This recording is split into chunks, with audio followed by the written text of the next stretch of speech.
Coming up on MCTV this week, learn more about students' perspectives of campus sexual assault education and discover the statistics for Monmouth College graduates finding post-college jobs. This week starts now.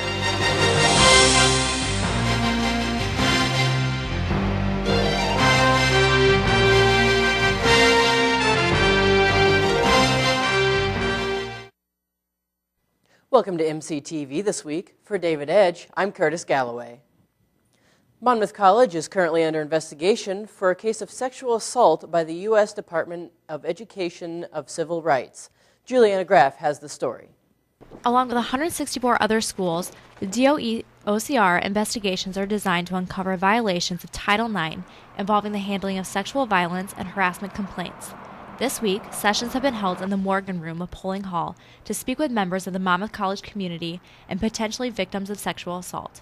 Students weigh in with their thoughts about the investigation and Monmouth College's approach to handling sexual assault. I think generally, as a culture and a society, we do not respond to sexual assault in a good way at all. We have a negative ethic, victim blaming, victim shaming, and I haven't seen anything that Monmouth College has done to really, truly combat these fundamental issues and how we deal with sexual assault and sexual violence, either here on campus or just in generally informing and changing that narrative. I think that the campus can put more awareness out there, whether it be through residence life or even athletic teams or different clubs on campus that can raise awareness, and they can definitely just, state the policies, give us the policies, because I feel like a lot of students don't really know the policies and know what they can and can't report. Please call the Friends Hotline.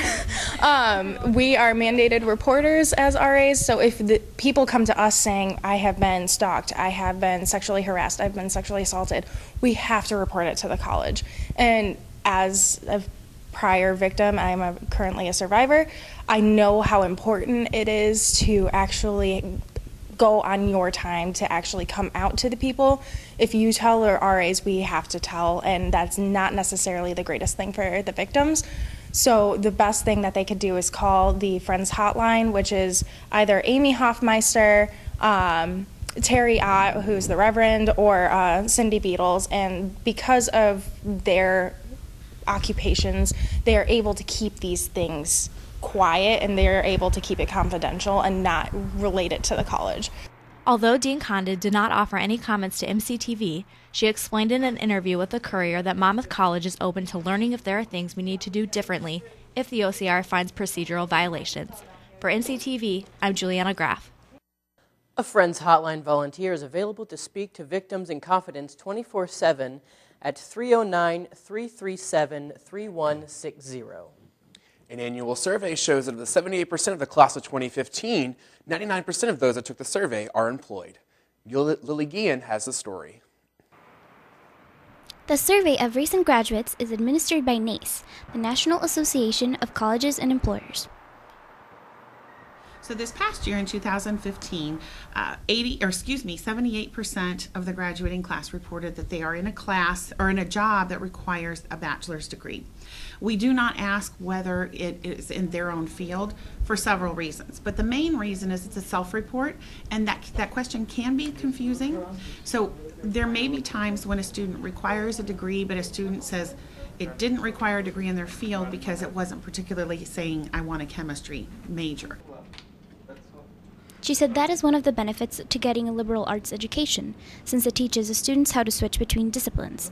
Liberal arts students meet national averages for employment after graduation, but about 5 to 10 years down the line, they are showing to make more than others because of the skill sets they have developed. A specialized degree is a little bit different. So I think that's where some of the confusion comes from, because a student who has, for example, an English major might end up getting certification to be a social worker and go on to social work. Does that degree, is it required for that position? Not exactly, but they still had to have a degree to get into that field.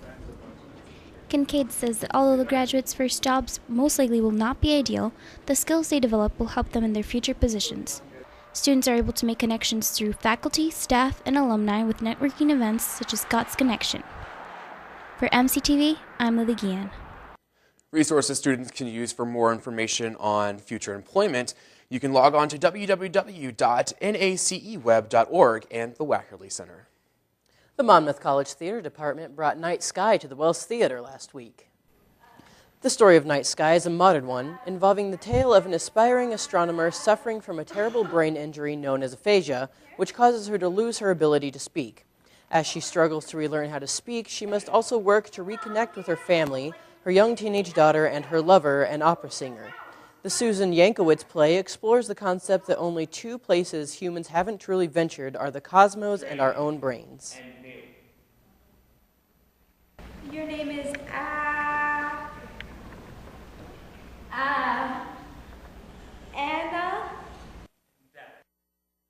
The show is directed by students Ellen Johnson and Jill Turley. The next show is The Rover, which opens April 21st.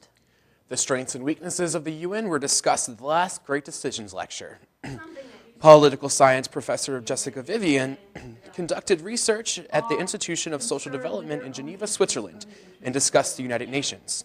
Topics covered included the Millennium Development Goal and the other objectives that the United Nations try to pursue, such as ensuring environmental sustainability. Well, I think the United Nations is important. I believe it has potential to improve the world. I've worked in the United Nations for several years, and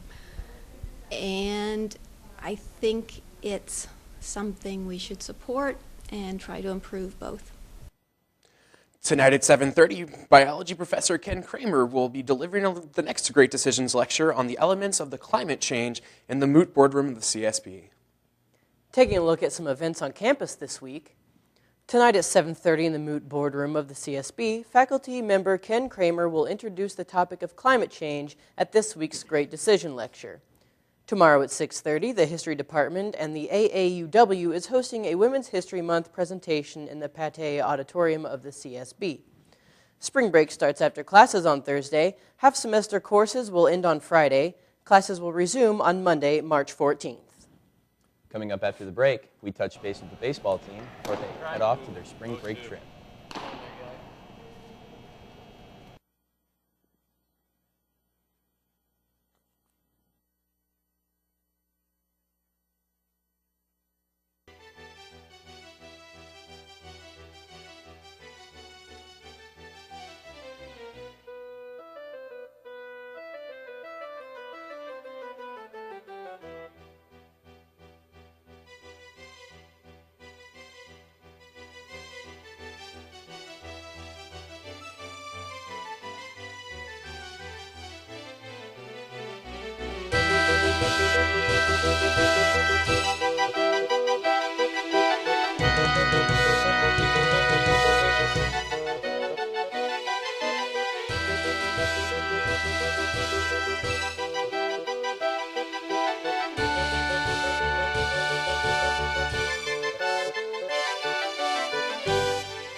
The Monmouth College baseball team is in the final stages of preparation to the beginning of their season.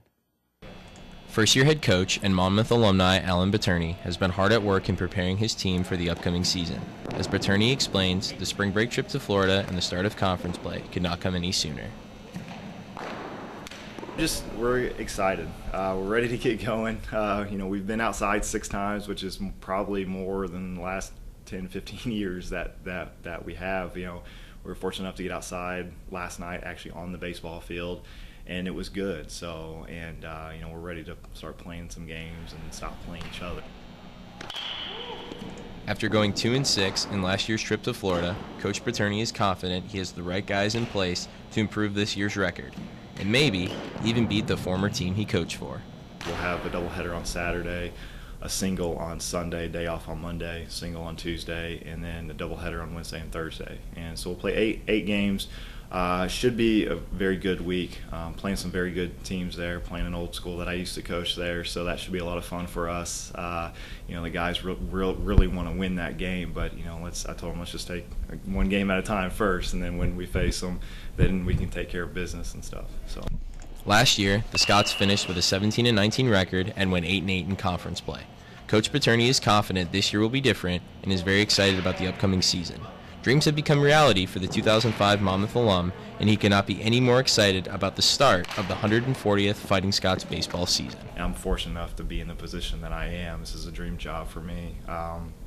Being an alumni here and knowing the tradition and the winning ways, it's something that's always been a dream of mine and to be here. So I'm fortunate enough to get the opportunity this year and see how we do the first year.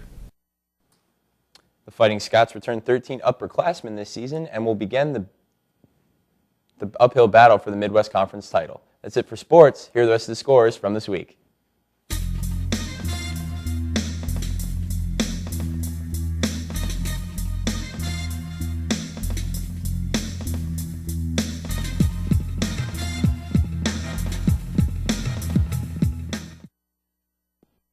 For MCTV this week, I'm Tyler Berneisen. And I'm David Edge. Make sure you tune in 2 weeks for another new edition of MCTV This Week. And I'm Curtis Galloway. You can also watch us online on the web by going to monmouthcollege.edu/MCTV. See you in 2 weeks.